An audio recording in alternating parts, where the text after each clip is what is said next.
So welcome everybody to the second hour of Mindshifters Radio, and today is Tuesday, February the 6th, 2024. And our call-in number is 563-999-3581.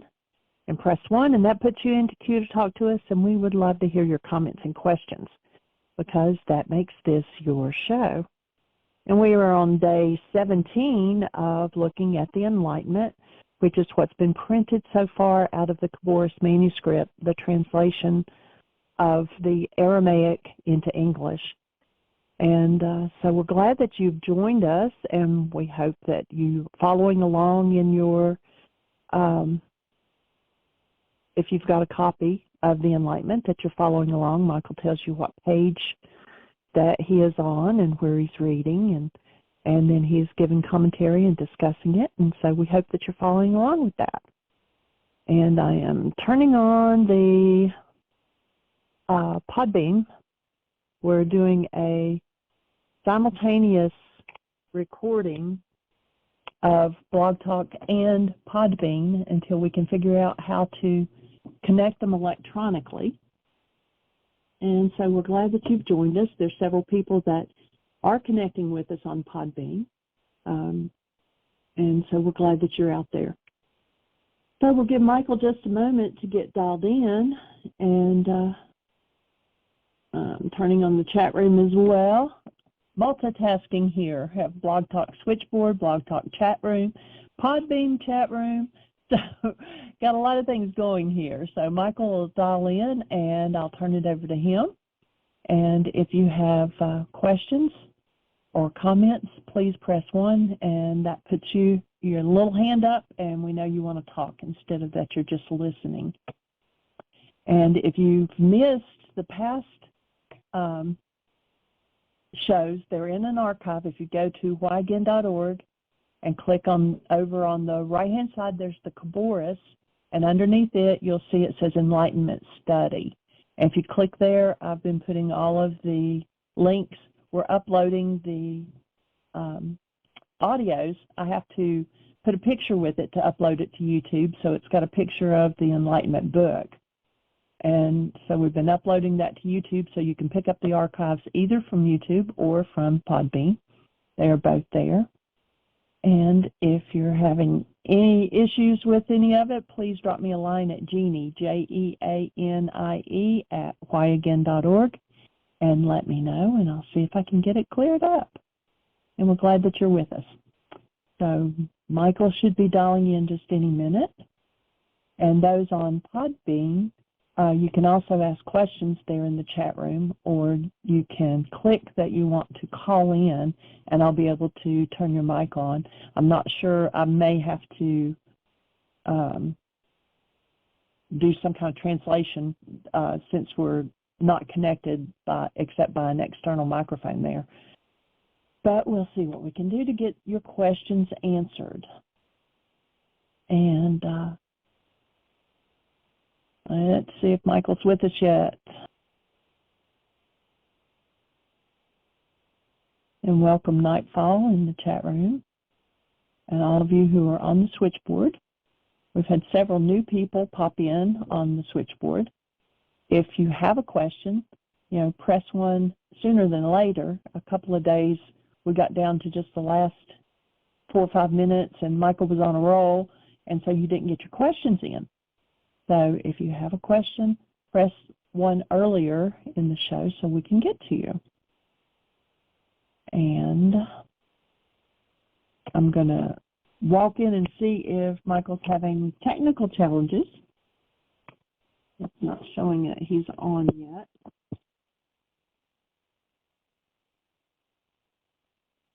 So we'll give him just a minute. Welcome, Michael.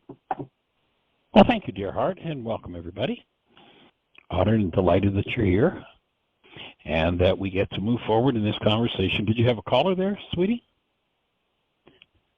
No, I was just telling them that, a couple of days we had someone press 1 at the last 5 minutes, and you were on a roll and we didn't get to their questions, so I was just saying press 1 earlier than later so that we could get their questions. But no, yes. Nobody has a hand. Okay, great. Well, then we're on page 22 of the manuscript and coming into, I think, some pretty important material. And yesterday I talked a little bit about this idea, and I've gotten some pushback from folks who are kind of like, well, you know, what difference does it make if love is something we're going to do? I love you, you love me. Of course, that's what we all do. Or is love a noun? Does it describe a state of being? Or why couldn't we just make it both? Well, Vladimir Lenin, you know, probably responsible for more deaths in all of history. Literally, just the murder rate is just unbelievable. Said that the way you destroy a culture is change the meaning of its words. And so, and in this section coming up, it's such an important key. So we're going to drop the mistaken meaning of the word love. And, you know, this is a clarification. This just come, let's see, I think the last edit on this text was done about 6 years ago. And this is something that's just gotten really clearer and clearer over the last 4 or 5 years. You've been part of the radio show listening to it, becoming clearer that love does not represent something we can do to another, get from another, give to another. It's a space that we can be with and for each other, but what we generally call love will actually more accurately in our language, to fit with the Aramaic, would be honor, to honor each other. And so where the text mistakenly utilizes the word love, we're going to shift that into honoring instead of loving. So it'll be another level of clarity. So yesterday we've complete with the idea that in the Aramaic, the word neighbor is a mental word, not a physical word, and it represents anyone that you are thinking about or have ever thought about, including yourself. They are your neighbors. And when we move into this realm of the higher law that we're looking to build brain cells for to comprehend, i.e., understanding from an energetic perspective how things work, then we get to move into that space where we can honor, truly honor, which is an expression of our being, is an expression of love, but it's not the thing itself. And so this word Rakhma, when we hear Yeshua talking about in the Aramaic or the Greek, the way the Greeks translated, they said what's most important in the law, i.e. Aramaic, what's most important in the way things work as a human being, and he says first order business, got to have Rakhma. Rakhma is a filter in the frontal lobes of the brain that does two things. One, it keeps the mind on track with intentions that are keyed to love. There are basically three filters, and maybe, Jeannie, you could put a link into the notes for the filters on the mind. In the frontal lobes of the brain where intentions are stored, there are three filters. There's hostility, there's fear, and there's Rakhma. Hostility and fear mean that intentions keyed to negativity and destruction are going to be available through that mind if they're the active filters. And only one filter can be active at a time. Rakhma is the third filter. If Rakhma is active, then the only quality of intention that can pass from the frontal lobes into awareness are those that are keyed to love. If it's hostility, then the only quality of intention will be those that are destructive.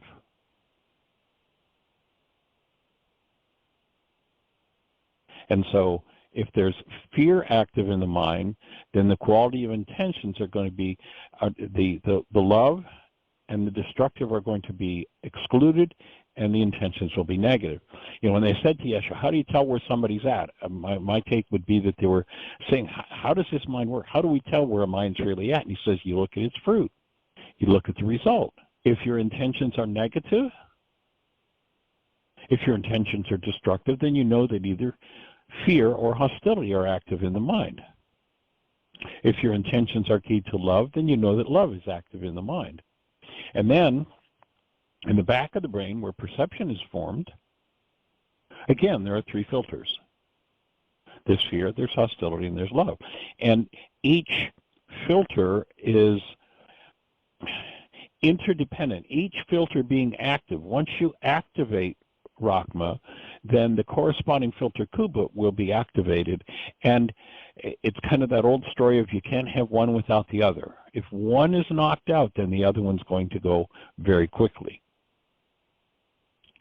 So when Khooba, the filter over the back of the brain where perception is formed, is active, Rakhma is active, intentions are loving, and intentions are the raw material of goals. When your goals are loving, then you know you're on track with Rakhma. And that's automatically going to bring Khooba into activity. When they asked Yeshua, what's most important? The word was Rakhma. So Khooba, this second filter, and the two filters together in the ancient Aramaic would be what would be referred to when they said perfect love casts out fear. Fear-based perception, fear-based intentions can't be active if love is present in the mind. This is like simple, basic mind management that the world knows nothing about.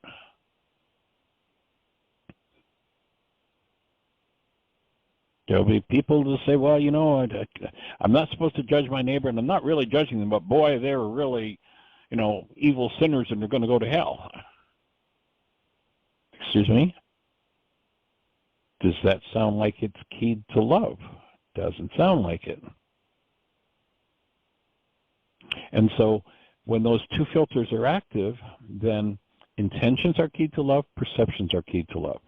And that's what we're looking to do. So this first paragraph on page 22 must have Rakhma as a permanent condition of mind. So the next edition of the book will do some editing on that, and just making a note here. Make sure we make that clear. That makes sense for everybody? There's a whole section on the website about that if you want to have a look. And if anybody has a question, now or at any point in what we're doing, please push one. Let's have a conversation about it. You know, your questions may help us to clarify this in a whole other way, on a whole other level.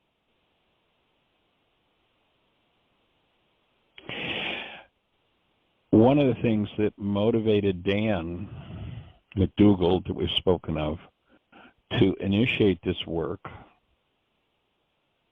was that he was involved in a lawsuit. As a lawyer, he was involved in a lawsuit that had to do with an agency that were trying to, let's see, how can I best say it? Control people's private land in a way that the law did not provide for them to control. That was kind of his starting point as he shared it with me. Actually, as he started to understand, as he started to work with the first century Aramaic, he had communication, he had contacts with some of the higher-ups in British intelligence. These were from his years in the Navy. And he processed with them, he discussed with them. He's like, you know, these are intelligence agents. It's like, what's going on here? What's the deal? And at that point, what he came to was that the problem was that people were in blockage of personal errors, that they couldn't see when they were mistaken. And as he discussed this with his friends in British intelligence, and he's like, you know, we need to rectify this. We need to figure out a way to make this work.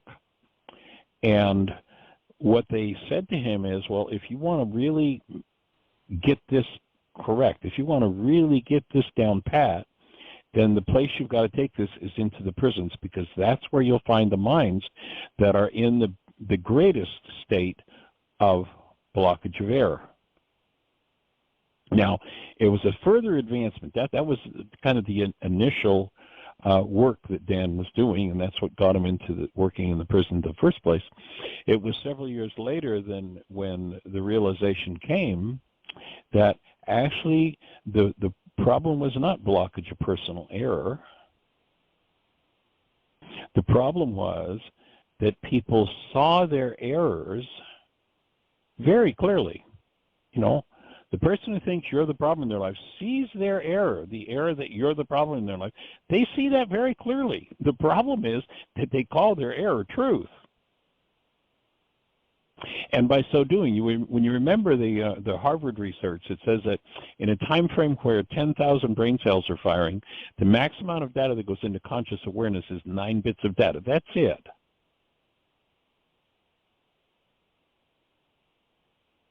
And if I fill that 9-bit space called perception with errant information, and I call that information truth, then I have no room in my mind for truth to show up. This opens space for understanding why perception needs to be collapsed, in the genius of Yeshua, knowing exactly how and teaching people how to collapse perception, how to collapse that space, that 9-bit space of conscious awareness with its errors, to knock that out so that there was room for truth to come forward. So the problem wasn't really blockage of error. People saw their errors. The problem was they called it truth. And now with calling an error truth, there is no room for truth to show up in a mind. So the real problem becomes blockage of truth. So this became, the focal point of the teaching in understanding what Yeshua was talking about, how to manage the mind. The unwillingness of many intellectuals and experts to allow the use of the amazingly effective words of Yeshua for healing the ailing minds of criminals, delinquents, squabbling spouses was a problem and a puzzle. Then the necessity for honoring God, and again, this is a change that's going to be made in the next edition. It isn't love of God. We were mistaken in understanding that word. But honoring the Creator, law, truth, and love. So when we have honor for law, when we have honor for the way things work, when we have honor for truth, when we have honor for love, then, and when that comes first above all other objects of attention, and this goes hand in hand with that, the Greek mistranslation, when we see the correction of it, and then the second part of the law is the honor for neighbor and self in order to have a sound mind and sound judgment. This is what was finally recognized, and that's where the key lie. The unwillingness of intellectuals and experts results from a very human weakness, blockage of truth.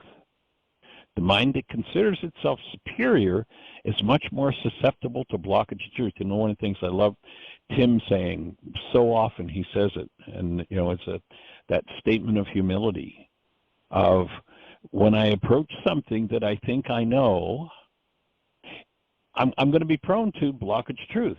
If I can drop it and go, there, maybe I don't know anything about this. Maybe everything I know about this is in error. Then I make a space for new information to show up, new literal constructs of the mind, new neural structures to become activated. Remember, the Beatitudes isn't a nice philosophy. The Beatitudes talk about how to activate a neural structure that is implanted inside of us by the Creator to guide us to happiness and well-being. So when I'm willing to approach something and go, I wonder what I don't know about this, rather than approaching with, well, I know all about this. When I can approach it with a mindset of, teach me. What do I need to learn? What don't I know yet? Even if I'm at the pinnacle of worldly knowledge, that's the place where it's probably most important to say, I don't know.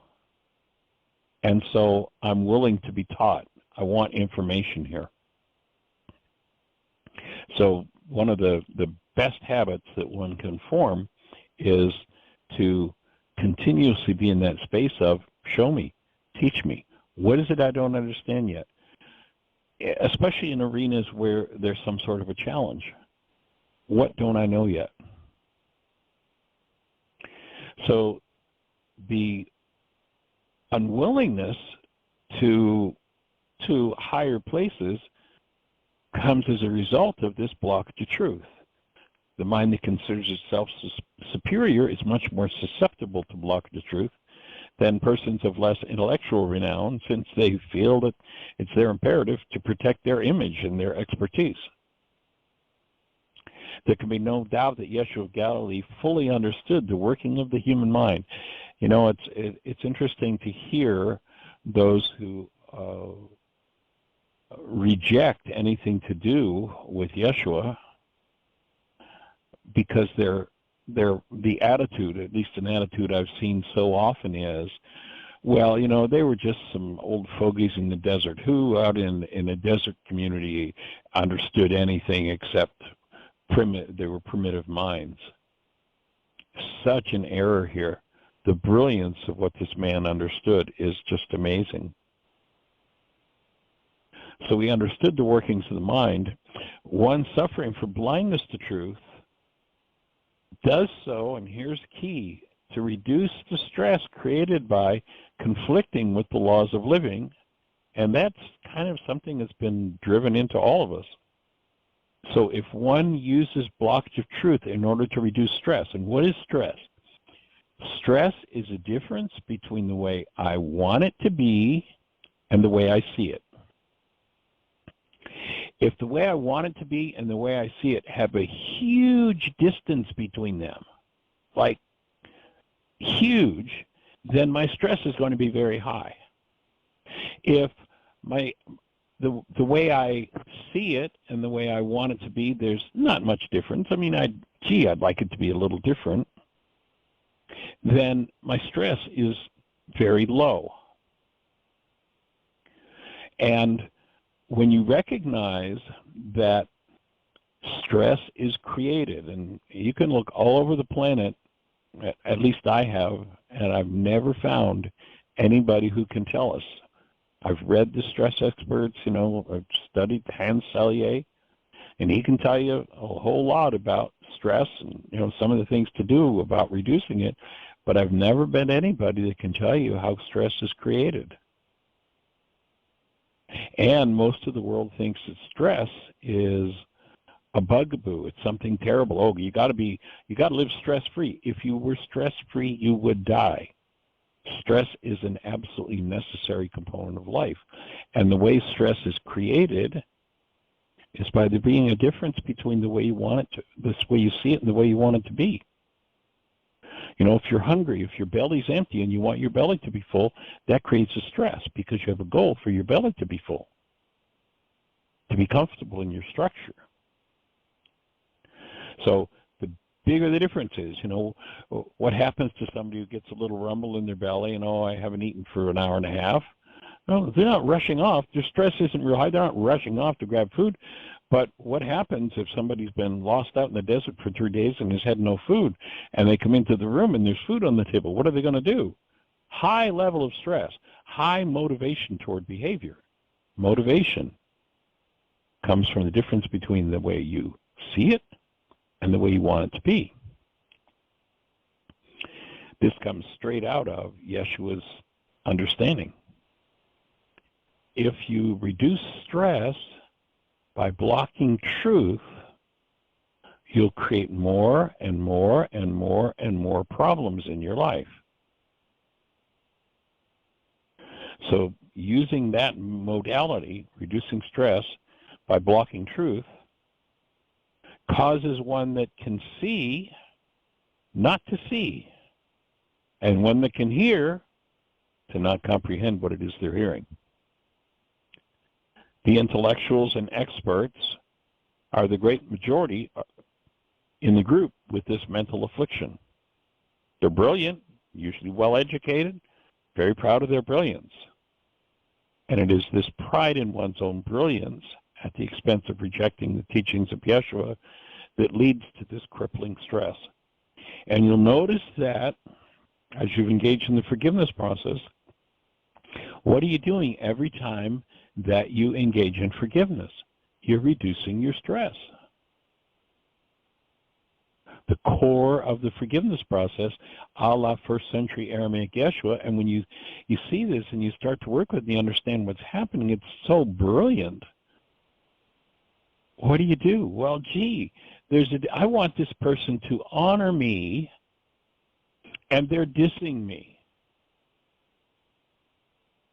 And they're dissing me with the most destructive words, critical words toward me. And I want them to speak honoring words toward me. What's my stress level going to be? It's going to be pretty huge. And so every time that you forgive, what are you doing? You're controlling the part of your mind with which you are creating your stress.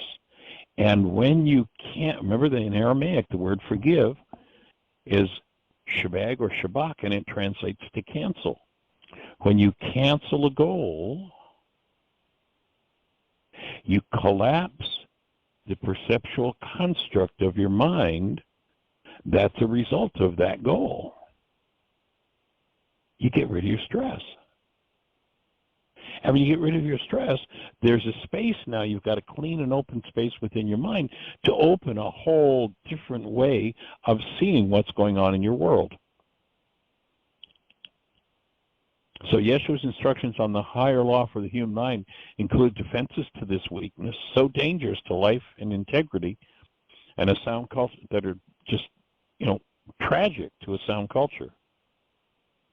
His teachings provides inoculation that protects one from excessive stress arising from fear or hostility. Perhaps the most important discovery of the Foundation's research in finding a cure for this affliction, blindness of truth, a weakness nurtured by having a faulty meaning of words. So we're looking to correct the meanings of the words. And this is going to make a huge contribution to correcting the stresses of the mind. Yeshua used the Aramaic word Allah to designate a beneficent, loving, but unknowable being, whose eternal laws show us the way to live the best life possible, the most functional families, towns, and nations. These laws are the higher laws. To thrive, we must learn to follow them. And to we'll probably change that word follow in the next edition, once again, to honor. The word follow there, what I'm just seeing as I'm looking at this now, can tend to take us back into believing that law is the rule of a superior and we better follow the superior's laws. And it really isn't following them, it's honoring them and harmonizing with them.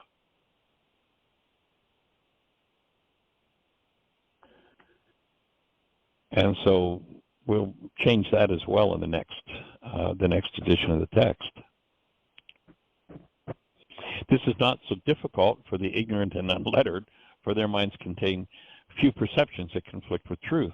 However, with many, quote, educated and the wise, such as Vladimir Lenin, founder of Bolshevism, Adolf Hitler, the founder of Nazism, both intellectuals, their minds were filled with faulty perceptions, faulty facts, and faulty theories and opinions.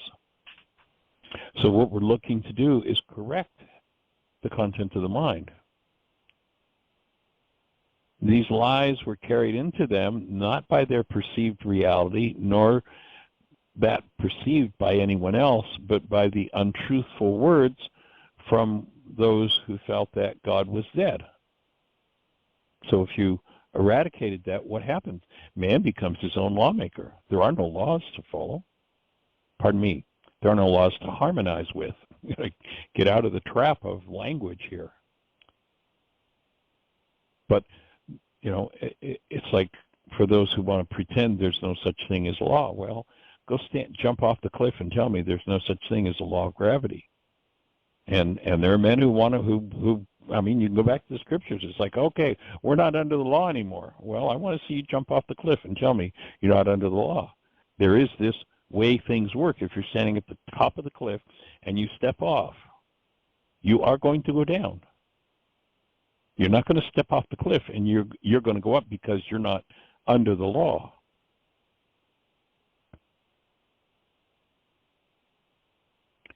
So the intellectual has reasoned, quote unquote, through the faulty use of words, that religion was, and in, you know, I believe it was Lenin's words, that the religion was the anesthesia for the feeble-minded.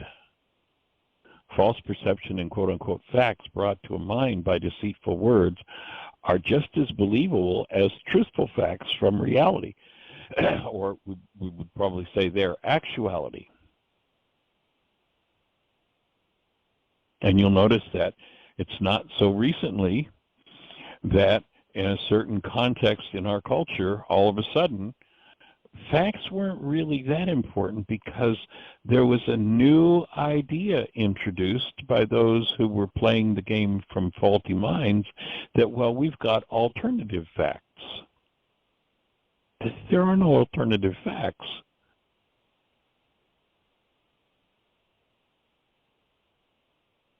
So when we play the game of alternative facts, then the mind begins to reason incorrectly. So to identify their falsity and destructiveness, we must first compare their thrust or impact with the thrust or impact of the higher law, those which hang on honoring God, honoring the Creator, honoring neighbor, and self or soul, and discarding the new word or the alternative facts and their meanings if there be conflict. This is done automatically if the higher law is the object of the strongest desire to honor. So honoring truth, honoring law. From faulty perceptions created by faulty words, we still have, today we still have the flat earth society going on. If we live by words which reflect truth, which reflect actuality, this cannot happen. So when I'm in a space where I am willing, above all, to honor truth, even if it brings me to the state where I have to face my own errors, where rather than calling my error truth, and all you have to do is look at power person. When you're in a situation where there's hostility or fear in you, notice that your mind's not honoring truth, because hostility or fear are states that come from corrupt data. And, we all have that going on at some time or another.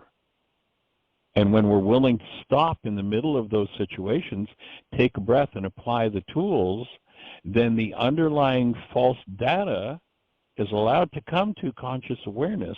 And when it comes to conscious awareness in the presence of love, here's the beauty of that energetic dynamic. Whatever is untrue about your truth, quote unquote, your falsity, begins to dissolve in the presence of truth.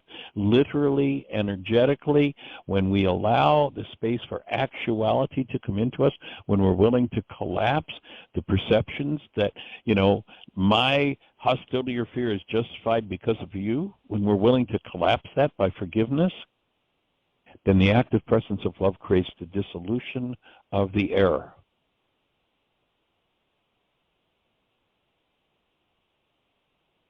So this blockage of truth heals when one has the willingness to honor truth and recognizes there's a signal that tells you when your mind's out of harmony. There's hostility or fear moving. Hostility or fear doesn't mean somebody else is the problem in your life. Hostility or fear towards someone doesn't mean they're the problem. Hostility or fear means that your mind is using corrupt data to build your mind's construct of them, or if that hostility or fear is towards self, to build that construct toward yourself.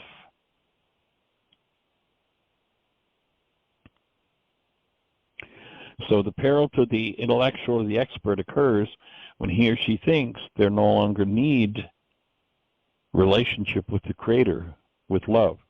The intellectual is the expert or sovereign, a god to themselves. And again, you go back to those who said, well, we're no longer under the law. They're men who are attempting to become lawmakers in their own right. And there's only one lawmaker. There's only one way it works. We don't get to come along and determine that we're going to make it work differently than the way it works.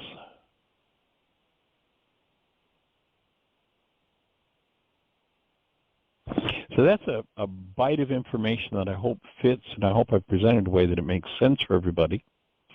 And if there are any thoughts, questions, push one, and let's have a conversation about it. So the next idea we're going to move into is, along with the discovery of why we must be careful to discard faulty perceptions from faulty words, comes the discovery of how do you do that? Well, the Creator generates no data which our senses can use to form a perception. The laws for the physical things of nature produce an ocean of data our senses can pick up and use for perception. In the ancient Aramaic, honoring the effect of something is the same as honoring the cause. So they're one and the same. And, of course, vice versa. One word stands for both. In Aramaic, they're not separate, cause and effect. You know, in the English language, this is another discovery that the Foundation made. In the English language, we have a cause, and then over here, separately, we think we have an effect. In Aramaic, that mistake would never happen. No one with an Aramaic mind would think they could engage in a cause without experiencing effect, because they are one and the same. They're not separate, as our culture has done. People in our culture think you can engage in a cause. Oh, I can go off and rage at somebody, what the heck, and not experience the effects in your own physiology of that rage and the results that it will produce in your life. But people in our culture think they can. And, you know, I'll own it. There are times when I've thought I could too. And that's where the forgiveness process becomes such an important key. If we do not honor the laws of living, the laws, again, the way the universe works, then we're not honoring the Creator, cause of those laws.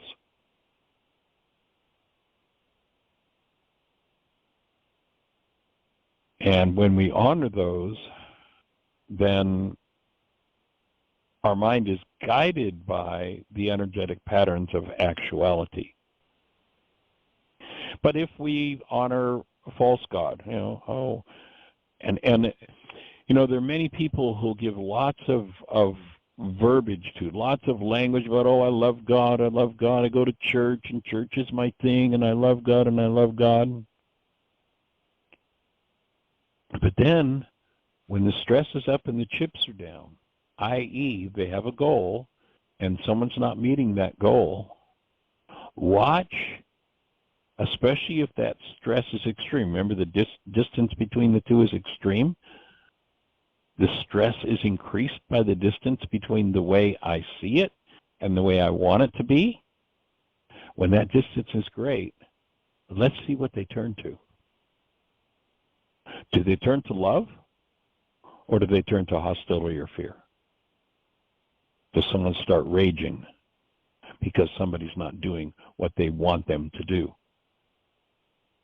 Then that person who has all those words about God proves themselves to be an absolute liar. They don't have any relationship with God. Well, they do, but their God is what they turn to. You can tell who someone's God is by who or what they turn to when stressed.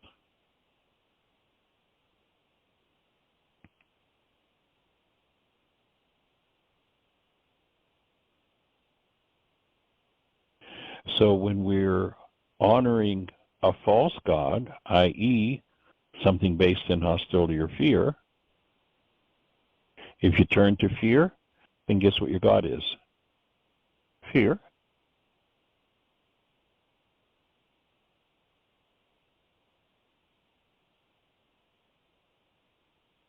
I'm just making a note here.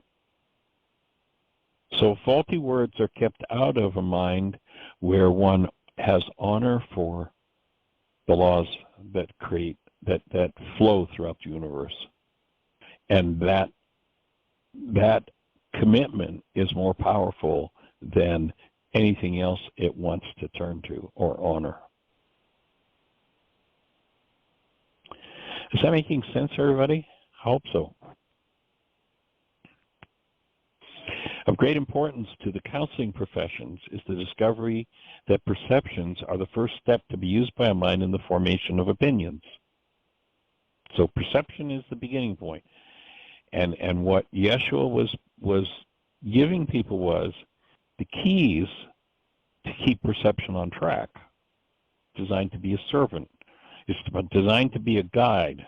You know, remember again that Harvard research. 10,000 measurable units of electrical activity are happening in the brain. The maximum amount of data that goes into conscious awareness is 9 bits. It's been estimated that perhaps in that time frame, I don't think there's really any way we know because there's no way of us measuring it, but that perhaps, the guess has been put forward that perhaps there are as many as perhaps 20 trillion bits of data going on while the mind is only perceiving, its perception is built from 9 bits. And that 9 bits is meant to be a light. It's meant to be keyed to truth. It's meant to be keyed to love. And that's the condition that Yeshua said was first and foremost to maintain in your mind. Keep Rakhma active. We have a hand And when up. Rakhma is active, love is active in your mind. If hostility or fear enters the mind, and the condition of love is lost, then darkness becomes the light. Now, when it says in this passage, the light of your earthly life is perception. Now, let's see that word as the guide. If the guide for your earthly life is darkness, so your perception needs to be in order. So the light for your earthly life, the guide for your earthly life is perception. Therefore, if your perception is without fault, i.e., there is no hostility or fear,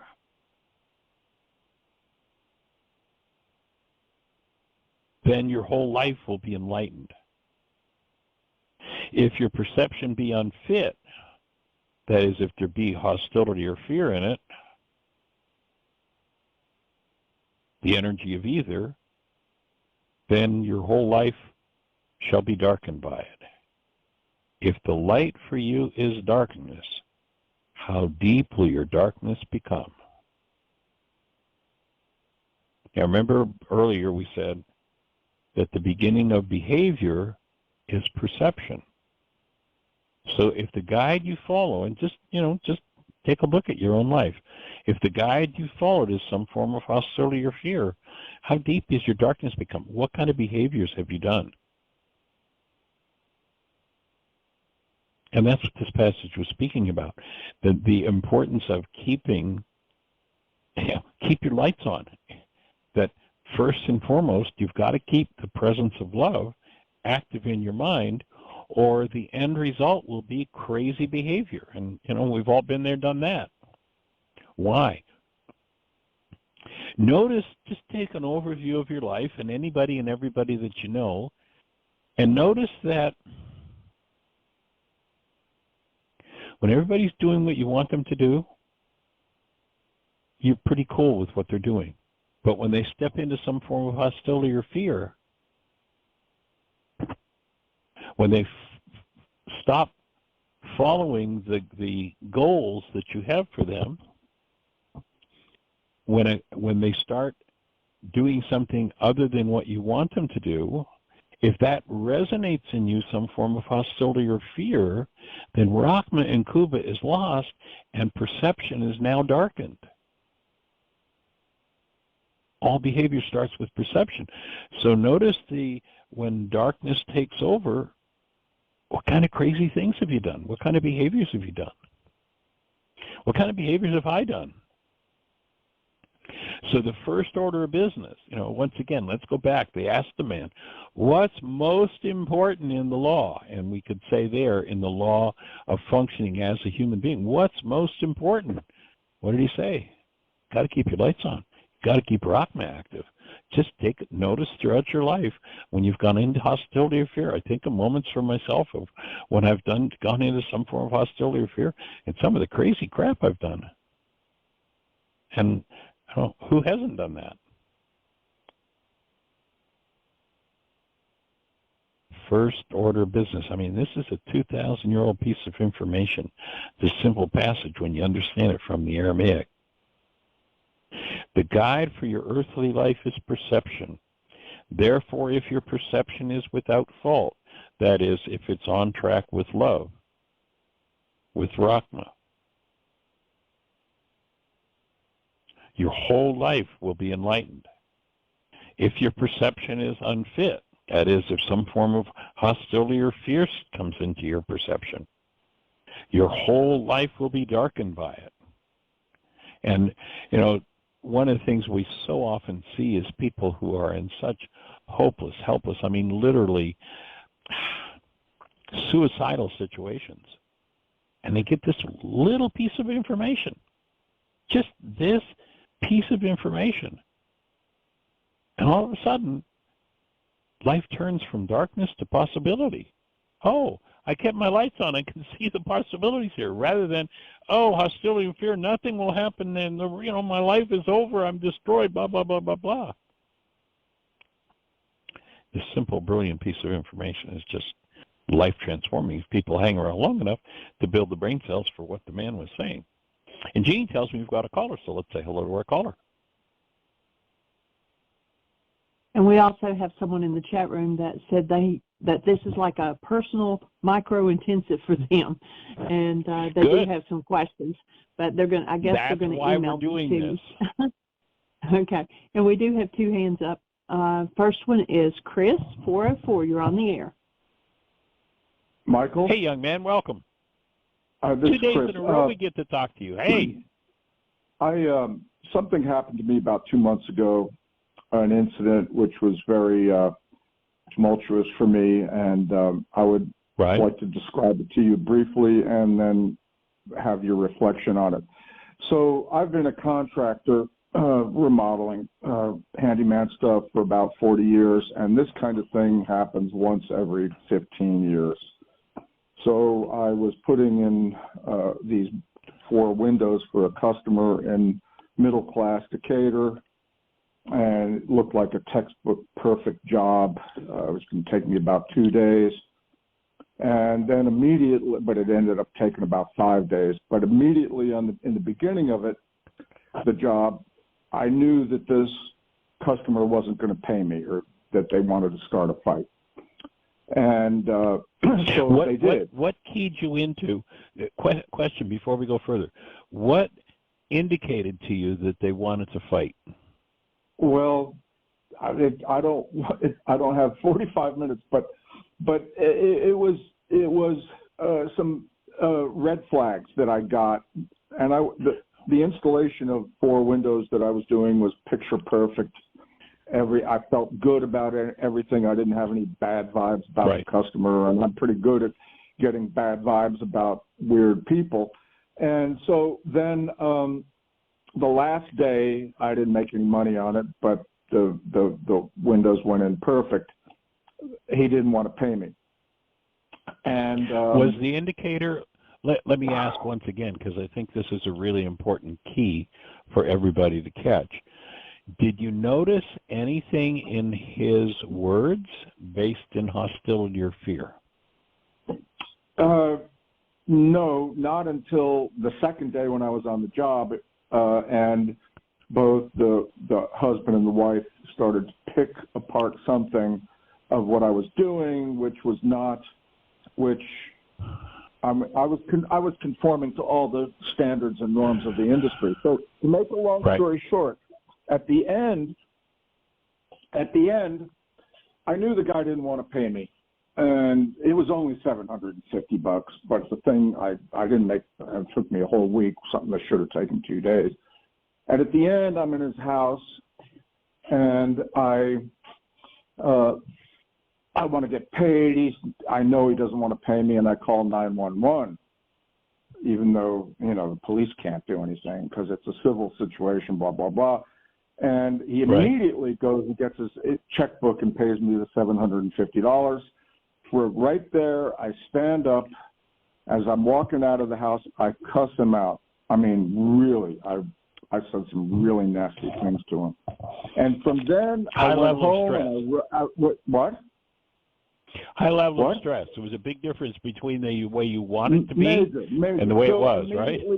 Immediately after that, I went home and I wrote out the situation, and I went to the DeKalb Police Department to file a police report, and they were very, very nice. They took my report because I didn't want him coming back to me or anything like that. So I was really proud of myself for being a tough guy and defending my turf, meaning he owed me a measly $750.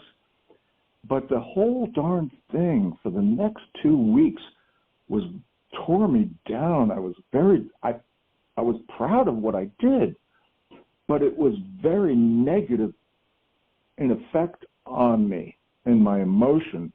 It was very negative. Mm-hmm. And anyway, I'd like your reflection. Well, let me ask you a question. Were you proud of what you did, or did you feel good about what you did? I would say both. I mean, you were really proud that you cussed this guy out. Yeah, I felt like he deserved it. Yeah. But again, does him deserving it make you feel good when you think about cussing somebody out, another human being, or do you just feel good about it? Is it because what happens? You know, what I hear you saying is, one, you achieved the goal. One, you got paid, and two, you had a goal to give them a piece of your mind, and you did it. And when we do that, what happens is, when you fulfill a goal, even if it's a negative goal, what happens is you get a hit of dopamine. And dopamine is basically cocaine for the brain. It's basically a hit of it's been called in Laws of Living, when we teach it, we've called it happy powder. And the reason why people, let's say, for instance, who are addicted to things like cocaine go into depression and trauma is because when they use cocaine, it burns up their dopamine. And now they don't have anything to keep them happy, and they go into depression. So what I hear you saying is you achieved two goals. You kind of got even with them, and you got your money, and that would be, you know, that would give you a hit of dopamine. Again, is it something you'd really like proud of it to me would be like, would you stand up in front of your mother, who's a gentle, caring, loving person, to go, look, Mom, what I did here, and feel really good about that? Maybe not. I don't know. On the phone with you right now, I don't know. Just something to think about, something to sort through, because a lot of people, I mean, people get a hit of happy out of achieving negative goals, because it's just the simple achievement of a goal. There's a whole different thing that happens that is a contrast to happiness, that the real goal I think most people are after is joy, and joy is a result of staying connected to the presence of love, even if your goals aren't being achieved. You can stand in a connected space of love, and joy will be present in you, even if you're not getting what you want. You can walk away from a situation that's conflicted and still be in joy. Yes. And that doesn't mean you can't go about doing what you need to do. You know, if you need to call the police, you need to hold somebody accountable for their behavior, you know, that's fine. But the first order of business, if you listen to Yeshua, he's saying you keep the condition of love in your mind above all else, and you're going to be connected to, there will be a centered place of joy. that will always be there. And if you do something for a hit of dopamine, that's when you experience the deleterious effects I hear you describing your own emotional condition and such. That would be my offering. That makes good sense to me.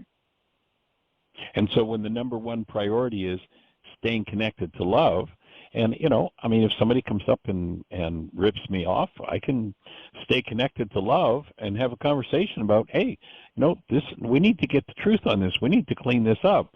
That can be done, and I don't have to lose my centeredness or create negative impacts on my own physiology to produce a result that I want. Yes, and I think it probably did create negative. It might have created negative effects on my physiology. I mean, I don't know my physiology entirely, but I know that where I felt victory that day in getting the check for $750 for the next 2 weeks, I felt like crap.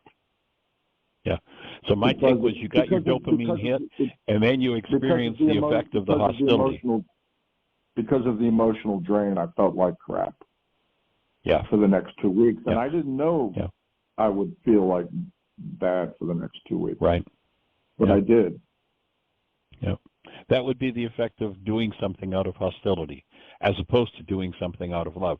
Could have done exactly the same thing in terms of put the pressure on to create the result without creating the deleterious effect in your own physiology that comes from behaving out of hostility. Out of the, you know, as this passage talks about, if the light for you is darkness, if the guide you follow is some form of hostility or fear, then what's going to happen to your physiology? How deep will your darkness become? Yes. So, no, for me, you've just given us a perfect example of the point we're talking about here, and then the work comes of, so if my power person, you know, most people's lives are controlled by the dynamics of their the power person, and so if the power person always turned to hostility when things weren't going their way, then and they turned that hostility on me, then I probably absorbed a lot of hostility from them. It's going to take a significant amount of forgiveness work to process through and remove that hostility from myself so that I can stay connected to love no matter what happens, even if people aren't achieving my goals. That's a good point. I mean, I don't think about that incident much anymore, but and I know your show, the phone hour is almost over, but I don't think about it much anymore because it happened 2 months ago. But I wonder if I ran into him in the Kroger or the supermarket or whatever, and I looked at him, he looked at me. I mean, what would I do? Would I cuss him out again, or would I just say, "Hey man, how are you doing?" Here's my challenge. You know, you're working on the intensive. My challenge would be, do a worksheet or two around it, and stop by the next time you're in the drugstore or the grocery store and pick up a thank you note. Write him a thank you note and see what happens. Even if you never send it, doesn't matter. This is all for you internally. Yeah. And see what happens. See what the result is. That would be my challenge. Pick up a thank you note? Yeah, write him, pick up actually go spend $2 on a card and write him a thank you note.